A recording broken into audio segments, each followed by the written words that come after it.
안녕하세요. 책 읽는 헬레네입니다. 모든 사람에게 통용되는 성공과 행복은 이 세상에 존재하지 않습니다. 겉으로 멋져 보이는 타인의 성공이 나에게도 적합한 성공은 아닙니다.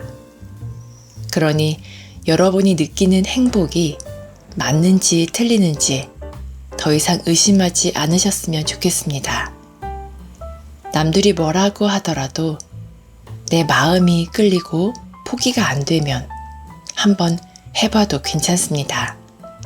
나이가 몇 살이든 상관없습니다.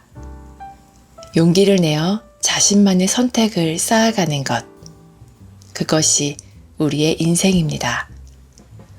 남들이 말하는 성공은 그들의 것일 뿐이고 나는 나의 성공과 행복을 향해 나아가는 것입니다. 안타깝게도 이 간단하고 명료한 진실을 대부분의 사람들은 오래 살아보고 나서야 깨닫습니다. 조금 더 현명하게 판단했더라면 잘 풀리는 인생을 살 수 있을 거라는 후회도 합니다.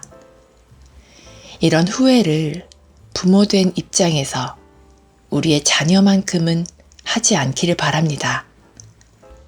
세상의 모든 부모는 어른이 되어가는 과정에 놓인 자녀가 인생의 시련 앞에서 겁먹지 않고 생의 의미와 목적을 찾아가기를 간절히 바랄 겁니다.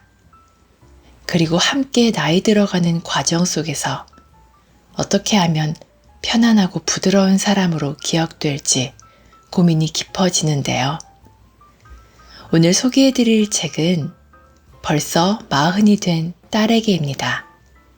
지은이 한성이, 펴낸 곳은 메이븐입니다. 이 책의 저자는 40여 년간 환자들을 진료해온 정신건강의학과 전문의이며 한 딸아이의 엄마입니다. 오랫동안 환자들에게는 해주었지만 정작 딸에게는 미처 하지 못한 이야기들을 엮어서 책으로 펴냈습니다. 저자는 인생에서 가장 중요한 것은 자기 자신과 사이좋게 지내는 것이라고 말합니다. 나 자신을 좋아해야 내면으로부터 우러나는 느낌과 생각을 소중히 여기고 자신있게 행동할 수 있기 때문입니다. 그러면 원하는 일을 해낼 가능성이 높아지고 타인과 세상을 탓하는 일이 줄어들며 전반적으로 삶이 평화로워집니다. 보다 자세한 내용을 알기 위해 책 속으로 들어가 보겠습니다. 예순이 되어 가장 후회하는 것. 그녀는 20대 때부터 타로카드, 사주풀이 보러 다니기를 좋아했다. 직장 문제, 연애 문제가 생길 때마다 단골 점집을 찾아가곤 했다. 세월이 흘러 그녀는 어느덧 40살이 되었다. 이제 결혼도 하고 아이도 2명이나 낳았고 직장에서는 차장 자리에 올랐다. 오랜만에 만난 그녀에게 나는 농담처럼 물었다. 잘 지냈어요? 아직도 점보로 자주 다녀요? 아유, 선생님, 점 안 본 지 한참 됐어요. 이제는 가서 물어볼 것도 없어요. 결혼도 했고 직장을 옮길 일도 없는데요, 뭐. 맨날 사는 게 똑같아서 궁금한 것도 없네요. 그 말에 나는 의아해졌다. 그녀는 이제 미래가 궁금하지 않단 말인가. 내가 알던 그녀는 누구보다 열정적으로 자기 삶을 탐구하던 사람이었다. 미개척지에 발을 디딘 탐험가처럼 삶의 정도를 찾기 위해 실오라기 같은 단서 하나도 놓치고 싶지 않다던 사람이었다. 그래서 나와 만날 때에도 짧은 틈을 타서 고민 상담을 해오곤 했다. 그랬던 사람이 이제는 앞날이 별로 궁금하지 않다니. 40쯤 되면 사람들은 삶을 가늠하는 중요한 결정들이 이미 내려졌다고 생각한다. 결혼을 할 것인가 말 것인가, 아이를 낳을 것인가 말 것인가 같은 고민을 하다가 마음을 정하고 실행에 옮긴다. 그리고 오래 일한 직장을 떠나기는 쉽지 않고 다른 직업으로의 전환은 너무 늦었다고 느낀다. 물론 소소한 고민거리는 계속 생기지만 20대처럼 삶의 향방을 좌우하는 큰 고민은 아니다. 인생은 대략 정해졌고 이제 그것을 지속할 일만 남았다. 그러니 앞날이 그다지 궁금하지 않을 수밖에 없는 것이다. 그래서인지 내가 40살에게 가장 많이 듣는 이야기도 이런 것이다. 선생님, 사는 게 별로 재미없어요. 매일매일 똑같아요. 해야 하는 일뿐인걸요. 지루해요. 옛날처럼 놀고 싶어요. 그땐 하루하루가 재밌었거든요. 지루함은 나이 탓이 아니다. 삶의 태도 문제다. 나도 40을 지나왔기에 그 나이가 주는 중압감을 이해한다. 40은 시대를 막론하고 가장 바쁜 나이에 속한다. 일터에서나 가정에서나 최고의 생산성을 내야 하는 시기다. 40대가 움직여야만 해결되는 일들이 여기저기 산적해 있다. 그들이 멈추면 일터도 가정도 멈춘다. 아마 대한민국도 멈출 것이다. 막중한 임무를 떠안은 그들은 다른 것에 눈 돌릴 틈이 없다. 새로운 것에 관심을 돌리거나 재미를 추구하는 것은 일종의 사치다. 지루하다고 느끼는 그 일상도 최선을 다해 굴려야만 돌아가는 것이 40의 현실이다.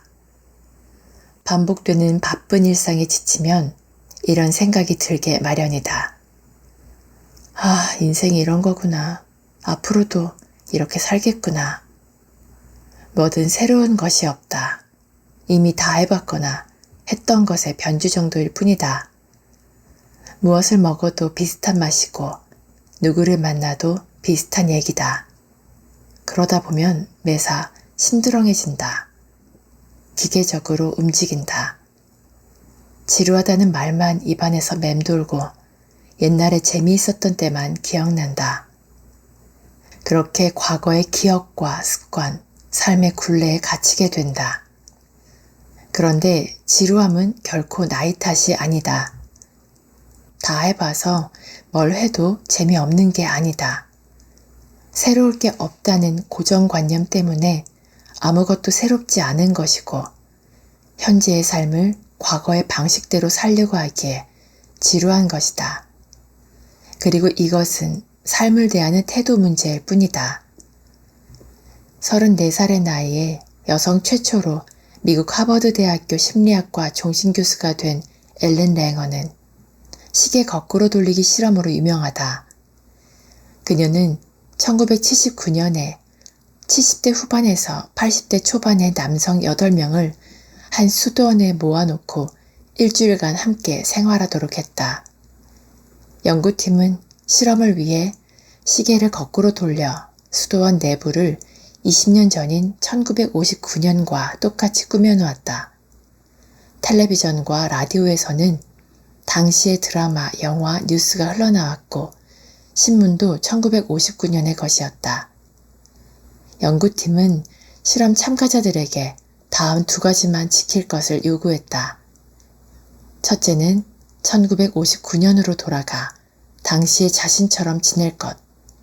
둘째는 청소나 설거지 같은 기본적인 집안일을 스스로 해결할 것. 사실 선발된 노인들은 대부분 자녀들과 한 집에 살고 있었고 그들은 생활의 많은 부분을 자녀에게 의지하고 있었다. 그러다 보니 자기 방을 꾸미거나 가구를 재배치할 결정권도 없었다. 그런 그들에게 1959년으로 돌아가 타인의 도움 없이 일주일간 생활하라고 요청한 것이다. 노인들은 실험에 참여하기 전까지만 해도 이제는 늙어서 모든 일이 힘에 부친다고 호소했다. 기력이 없어 아무런 신체 활동을 못한다고 했고 눈이 안 보여 독서도 포기했다고 말했다. 어떤 노인은 자녀의 부축을 받아야만 외출할 수 있었다. 그런데 일주일간 20살 젊게 생활하자 그들의 신체에서 놀라운 변화가 일어났다. 청력과 기억력이 좋아진 것은 물론 관절 유연성, 손놀림, 악력도 향상됐다. 서 있는 자세가 꿋꿋해졌고 전보다 빨리 걸었으며 대화가 늘었고 협동하는 모습도 보였다. 누가 봐도 건강이 좋아지고 활력이 넘쳤으며 훨씬 젊어 보였다. 이 실험을 통해 앨런 랭어 교수는 우리를 늙게 만드는 결정적인 요인은 신체적 노화가 아님을 밝혀냈다. 스스로 늙었다고 믿고 그 심리적인 나이에 맞게 사고하고 행동하기 때문에 진짜 늙는다는 것이다. 미국의 심리학자 버니스 뉴가트는 이를 사회적인 시계 개념으로 설명했다. 특정한 행동이나 태도에 어울리는 올바른 나이가 있다는 암묵적인 믿음으로 자신의 삶을 평가한다는 뜻이다. 즉, 20살에는 대학에 가야 하고 30살에는 직장에 들어가야 하고 40살에는 집 한 채 정도는 있어야 한다는 식으로 나이에 따른 사고와 행동의 기준을 정해놓고 이를 따른다는 것이다. 그러고 보면 40살에 뭐든 심드렁해지는 것도 사회적 시계 혹은 심리적 시기에 따른 결과가 아닐까. 40쯤 되면 인생의 중요한 결정들은 이미 내려졌다는 통념이 내면에 공고하기 때문에 그런 프레임대로 세상을 보고 느낀다. 이제 큰 변화는 일어나지 않을 거라는 고정관념에 따라 생각하고 인생이 거의 정점에 다다랐으며 슬슬 내려올 일만 남았다는 사회적 시기에 따라 행동한다. 결국 삶을 지루하게 만드는 것은 세월이 아니다. 세상이 우리에게 주입한 나이에 대한 시나리오를 아무 생각 없이 수용하고 따르는 우리의 무심한 태도가 삶을 지루하게 만드는 것이다. 여든에 가까운 노인들도 마음만 먹으면 나이에 대한 편견을 벗어던지고 창의적으로 살 수 있다. 반면 40에 불과한 젊은이라도 무심한 태도로 살면 하루하루를 반복적이고 기계적으로 보낼 수밖에 없다. 그들은 이제 웬만한 것은 안다고 생각하며 새로운 상황을 그냥 지나쳐버린다. 얼마 안 가 그들이 후회를 하게 되는 것은 당연지사다. 나이가 몇이든 사람은 매일매일 진취적으로 살아야 한다. 74살의 나이에 미국 아카데미 시상식에서 여우 조연상을 받았으며 한동안 대한민국을 들썩이게 만든 배우 윤여정. 그녀는 텔레비전 프로그램 꽃보다 누나에서 이런 말을 했다. 60세가 되어도 인생은 몰라요. 나도 처음 살아보는 거니까. 나도 67세는 처음이야. 알았으면 내가 이렇게 안 하지. 예순을 훌쩍 넘기고도 매일매일 새롭게 보고 느끼는 태도. 나는 이것이야말로 그녀가 지금까지 왕성하게 작품 활동을 하는 원동력이 아닐까 싶다. 그리고 다가오는 하루를 새롭게 살 수 있는 능력은 어느 하루도 게으르지 않게 자기 일에 정진한 사람만이 얻을 수 있다. 나이에 따른 고루한 각본에 휘둘리지 말고 하루하루 새롭게 창의적으로 살라고 이야기하면 사람들은 보통 아예 안 해본 일에 도전하는 모습을 떠올린다. 스카이다이빙에 도전한다든가, 회사를 때려치우고 세계 여행을 한다든가, 스페인어 공부를 시작한다든가 말이다. 이런 도전도 일상을 리프레시한다는 의미에서 새로울 수 있다. 그러나 우리가 추구해야 하는 새로움은 반복되는 일상에서 몸과 마음을 정돈하고 다스리고 가꾸는 것, 자기 일에 매진하며 갈고 닦을 때 얻어지는 가치다. 같은 일을 해도 기계적으로 처리하는 사람에게 일은 무심한 반복일 뿐이다. 나아질 것도 나빠질 것도 없다.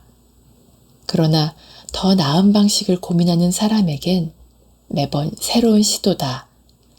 그렇게 하루를 열심히 살면 내일 해보고 싶은 일이 떠오른다. 또 한 해를 열심히 살면 내년에 이루고 싶은 목표가 생긴다. 하루하루를 새롭게 산다는 것은 바로 이런 점진적인 변화를 뜻한다. 예순이 훌쩍 넘은 나도 다행히 매일매일 하고 싶은 일이 많다. 환자들을 좀 더 깊이 있게 상담하고 싶고 정신분석가로서 공부의 마침표를 잘 찍고 싶다. 오랫동안 취미로 해온 첼로를 조금 더 연습하고 싶고 약속한 원고도 잘 완성하고 싶다. 내 하루를 새롭게 만들어주는 소망들은 어제를 열심히 살았기에, 작년에 그 씨앗을 뿌려두었기에, 10년 전에 막연하게나마 꿈을 꾸었기에 생길 수 있었다. 어느 날 갑자기 일어나는 도약이란 없다. 매일 조금씩 나아가고자 하는 노력이 모여 도약이 이루어진다. 그래서 나는 오늘도 후회 없이 내게 주어진 일을 잘 해내고 싶다.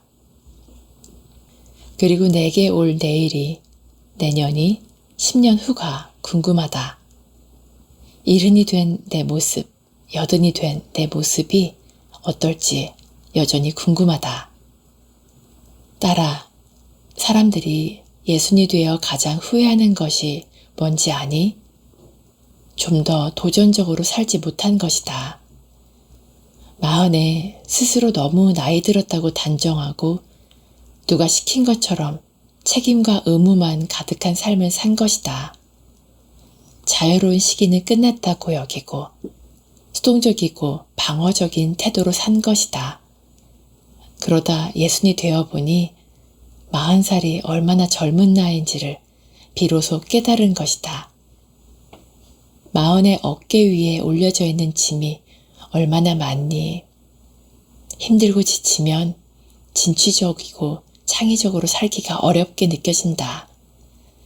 기계적인 일상을 당연하게 여기고 40살은 다 그렇게 사는 거 아니겠냐고 푸념하게 되지. 하지만 그건 네가 지치고 피곤해서일 뿐 나의 탓은 아니다. 잠시 쉬어가면 될 일이지 40에 관한 고정관념에 너를 끼워 맞출 일이 아니다. 사람은 생명이 불어있는 한 나이가 몇이든 진취적으로 살아야 한다. 그래야 오늘 후회가 없고 내일이 기대된다. 그래야 60이 되어도 매일 새롭고 미래가 궁금해진다. 나는 네가 부디 그렇게 나이 들어가기를 진심으로 바란다. 나이 들수록 편안하고 부드러운 사람들의 비밀. 나이 들수록 나빠지는 게 많다. 우선 건강이다.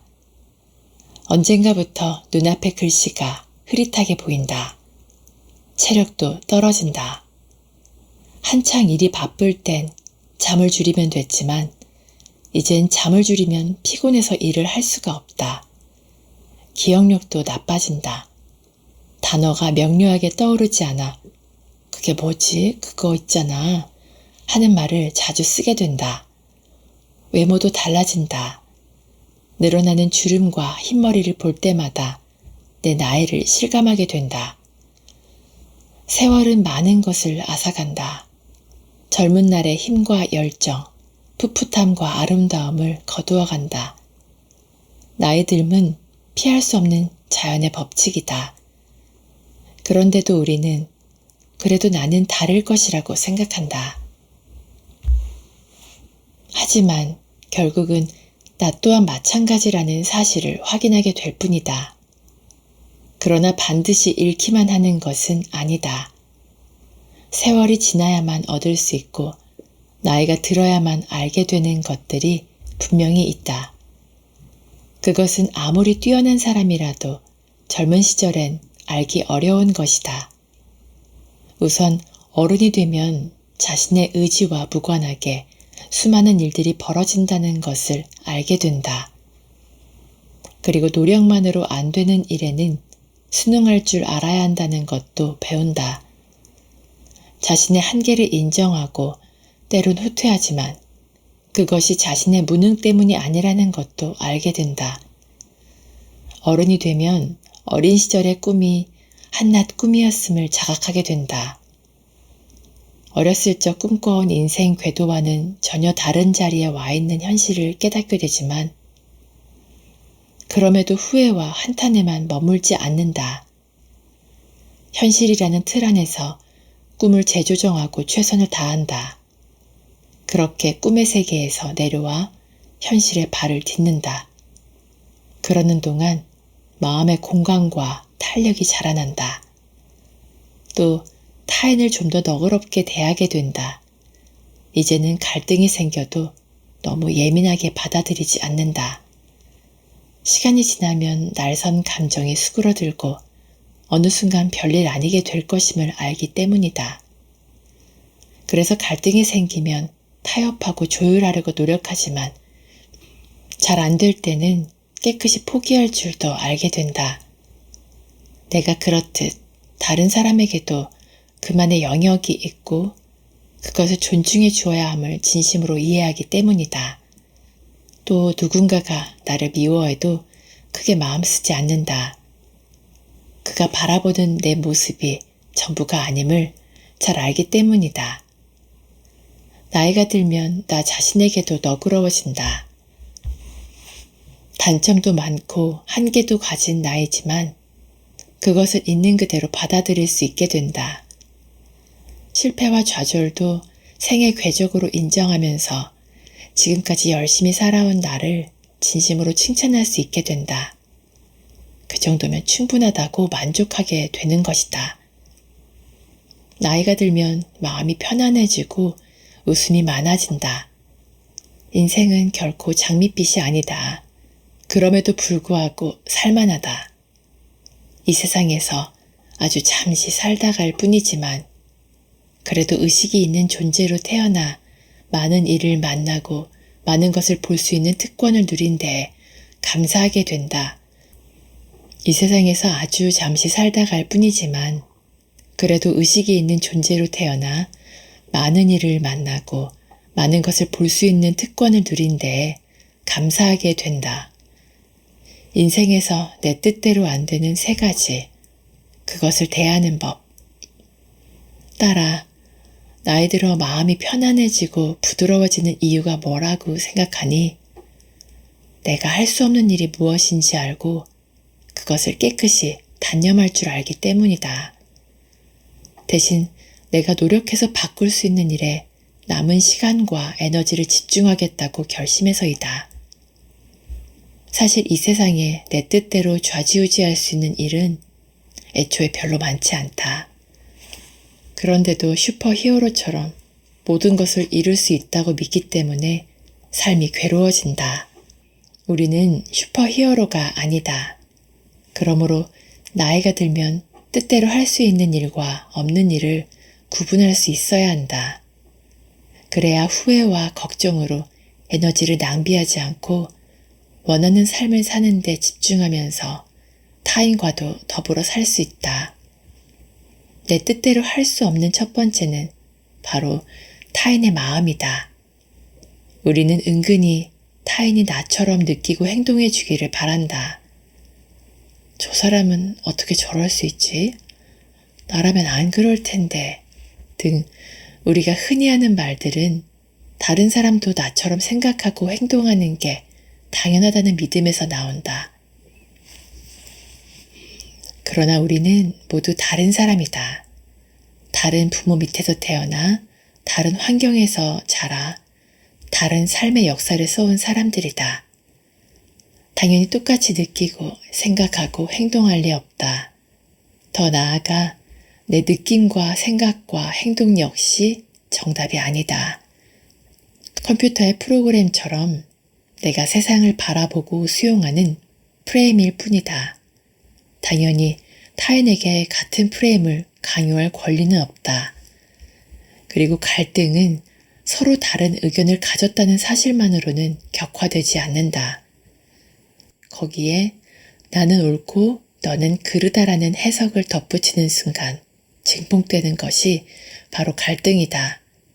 그런데 타인의 마음을 존중하면 나는 그렇게 생각하지 않지만 너라면 그럴 수도 있겠다 라는 생각을 하게 되면서 소통을 위한 마음의 공간이 열리게 된다.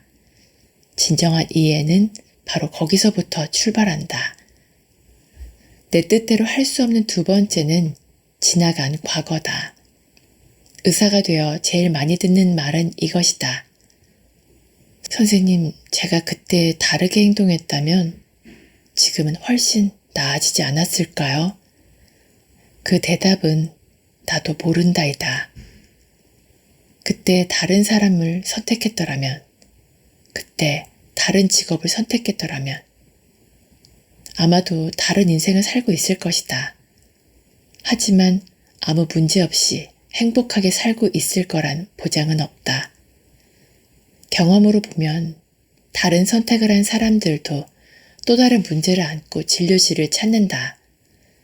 그러고 보면 행복은 선택의 문제만은 아니다. 오히려 그 선택을 어떻게 받아들이냐에 달려있다. 과거에 대한 후회가 없는 사람이 어디 있으랴. 그런데 후회스러운 마음에서 벗어나 과거를 한번 객관적으로 살펴보자. 정말로 다른 선택을 했더라면 인생이 극적으로 바뀌었을까? 보통의 경우라면 아닐 가능성이 크다. 그런데도 그때 뭐뭐 했더라면 지금 뭐뭐 할 거야 라고 생각하는 이유는 무엇일까? 현재의 문제를 과거 탓으로 돌려버림으로써 그것을 회피하고 싶기 때문이다. 그러니 만약 게을러서 문제라면 내가 왜 게을러졌을까를 따지기보다 내일부터 7시에 일어나기로 결심하고 그것을 실천에 옮기는 편이 훨씬 낫다. 소심한 성격이 문제라면 유전자 탓, 부모 탓을 하기보다 자극을 인지하고 이에 대응하는 방식을 조금씩 교정해 나가는 편이 훨씬 효과적이다. 과거를 바꾸지 않으면 해결되지 않을 것 같은 문제도 천천히 살펴보면 지금 당장 내 힘으로 바꿀 수 있는 부분들이 있다. 그러니 바꿀 수 없는 과거를 곱씹느라 오늘을 망치지 말자. 비록 후회스러울지라도 당시에는 최선을 다했기에 지금에 이르렀다. 따뜻한 마음으로 과거를 받아들이고 자력으로 해결할 수 있는 부분에 에너지를 집중하도록 하자. 내 뜻대로 할 수 없는 세 번째는 바로 인생 그 자체다. 우리 중 누구도 태어나고 싶어 태어난 사람은 없으며 부모나 나라를 고를 수도 없었다.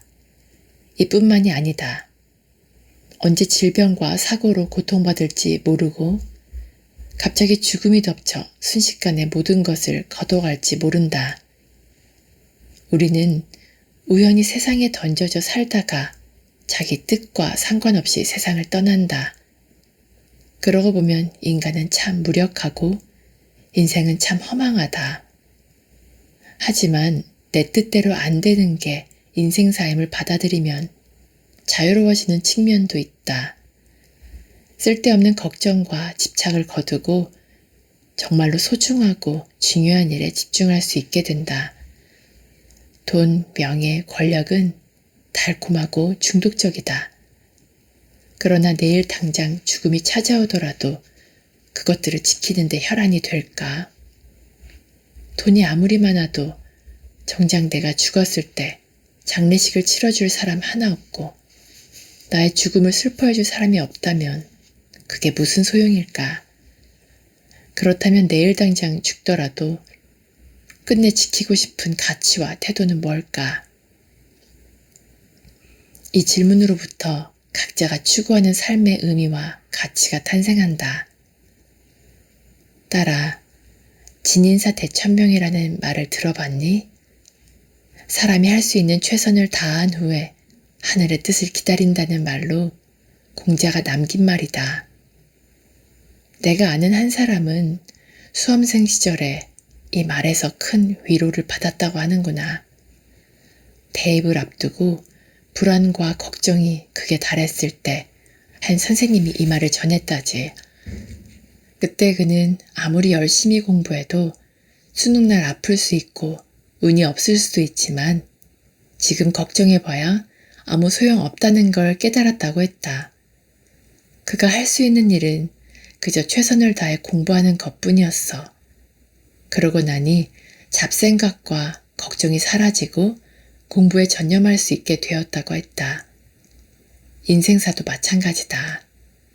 할 수 있는 일에 최선을 다하고 나머지는 하늘에 맡기는 것.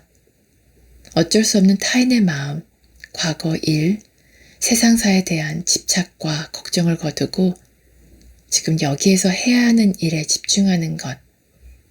그것을 얼마나 잘하느냐에 따라 인생은 단순해지고 명료해진다. 그러니 세상 일이 마음대로 안 된다고 너무 슬퍼하지 말자. 어쩌면 마음대로 되는 일이 없기 때문에 우리는 나이가 들수록 더 편안하고 부드럽고 유쾌한 사람으로 성장해 가는지도 모른다. 책 속에서 모든 걸 잘하려고 너무 애쓰지 마라. 설령 네가 아무것도 되지 못한다 해도 나는 너를 응원할 것이다. 라는 문장이 많은 위로가 되었습니다. 어쩌면 이 말은 저뿐만 아니라 세상의 모든 자녀들 그리고 부모님들에게 필요한 말이 아닐까 싶습니다.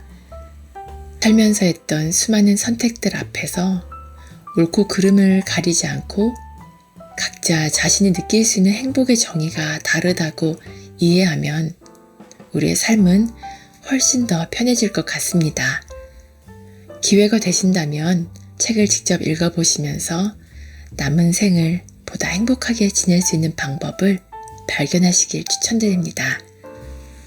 오늘도 끝까지 저와 함께 해주셔서 감사드리고요. 구독과 좋아요, 댓글, 알람 설정은 제게 큰 힘이 됩니다. 즐거운 하루 보내시고 다음에 또 만나요.